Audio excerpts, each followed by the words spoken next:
AI has that potential as well. And what does increasing productivity mean? Displacing human beings. Where's the regulation in the United States? It's almost zero. AI, if left unfettered and unregulated, it may rule above mankind. The trends we are currently experiencing are irreversible. And that means we need to have consensus. This cannot be an independent estate. In many instances, the development of high-tech digital technology has so far been helpful in increasing the efficiency of public services and also improving public services for overall people. And I think AI has that potential as well to elevate public services for the people. Of course, if done correctly and if governed correctly, it can also help us with informed decision making. It also can help foster accountability and prevent corruption in a certain degree. Especially for the society, it can also increase, citizen engagement in how they're going to use AI technology to help them communicate with each other and promoting their own civic participation. So, in my view, what Christine said about the benefits, all there, the efficiency, we all know that.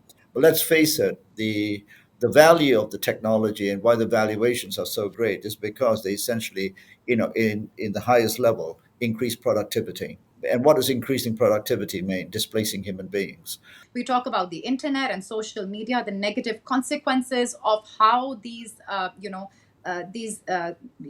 being utilized and what kind of impact they're having on people. But we cannot imagine a life without it. We also know the multiple benefits, including that we are much more aware of various opinions that were simply not accessible to us 20, 30 years ago. That said, I think artificial intelligence will have the same. But the danger is that AI, if left unfettered and unregulated, may eventually go momentum such that it may rule above mankind.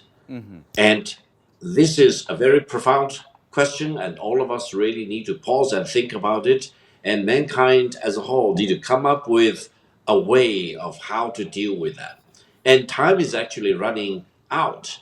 There is no leisure to wait and wait for many years or decades, because if AI goes beyond the point of no return, it will be too late to exercise any meaningful check and balance. So one of the things I think we have a moment is just like we look back 100 years later after the steam engine and the human ability to use fossil fuels, and we say, "Oh my God, we need to decarbonize," and we have all these existential threats.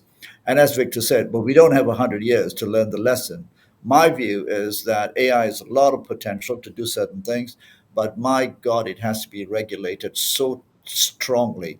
The AI moment now is one where we have to understand that AI is essentially going to colonize people, displace them, and the accumulation and centralization of power and wealth will be more acute than we ever had. We are in a different world, a world where more representation, more meaningful representation is required. And what that also means is that we must firstly acknowledge that the trends we are currently experiencing are irreversible.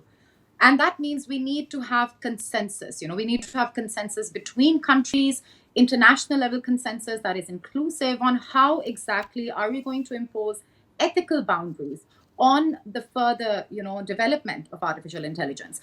Actually, you've only got to just look at the impact of the internet, actually, and what's happened. And the shift in power in the United States, in the West certainly, that has taken place from governance, properly constituted governance, elected bodies, towards the power of technology and technology companies. And they have come, the American technology companies have come to exercise huge influence, actually, in all sorts of different ways, not just politics. I mean, it's not so much the politics, it's the cultural impact. It's the impact on people's identities and how they're constituted. It's the impact on the nature of upbringing and children and their position of children and the rights of children. Those have gone absolutely, out of the window. Where's the regulation in the United States on technology companies? It's almost zero, frankly. I mean, there are two areas of control in relationship technology companies. One is Europe. Yeah, they're very active, the EU, on seeking controls on technology companies. They're well ahead of the United States. The problem is there aren't any European technology companies. So that leaves the question of China. And China has taken very seriously the question of controls of technology companies. And they need to go further, in my view. No, this cannot be an independent estate.